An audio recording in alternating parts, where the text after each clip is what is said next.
Beginilah kondisi jalan kabupaten yang menghubungkan Kecamatan Ulim ke Kecamatan Merah 2 dan Kecamatan Bandar 2, Pd Jaya. Kondisinya sangat memprihatinkan, tak ubahnya kubangan kerbau. Jika musim hujan, genangan air mencapai 40 cm.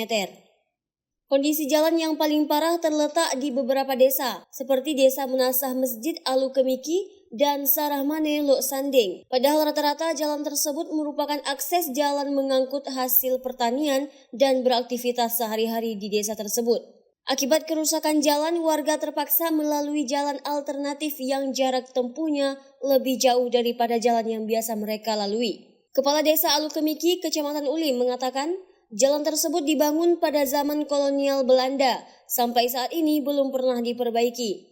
Padahal jalan tersebut merupakan jalan kabupaten.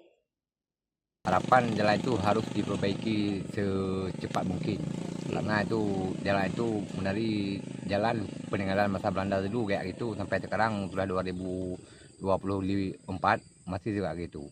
Karena kan kondisinya itu jalan agak berlubang.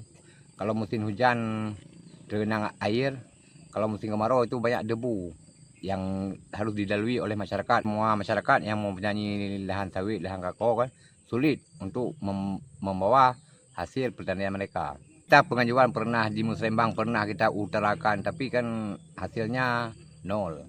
Sementara itu Hasan Basri mengatakan, hampir seluruh jalanan desa di Pd Jaya belum pernah diperbaiki. Pemerintah dinilai hanya memprioritaskan kebangunan baru, jalan yang lama terus terbengkalai. Dirinya berharap agar perbaikan jalan bisa menjadi prioritas pembangunan di Pd Jaya. Kondisinya jalan tidak bisa dilalui oleh masyarakat dan kendaraan. Ini adalah sentra perkebunan masyarakat, sentra ekonomi masyarakat. Menjadi skala prioritas. Di Pd Jaya, kalau pedalaman hampir semua jalan sudah sangat parah karena tidak pernah direhab.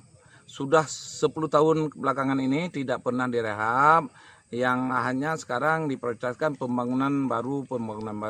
Sedangkan jalan yang sudah dibangun terbengkalai dan tidak pernah dihiraukan atau diperbaiki. Permasalahan jalan rusak di Pd Jaya mendesak untuk dapat segera diperbaiki, apalagi sudah 10 tahun kurang mendapatkan perhatian.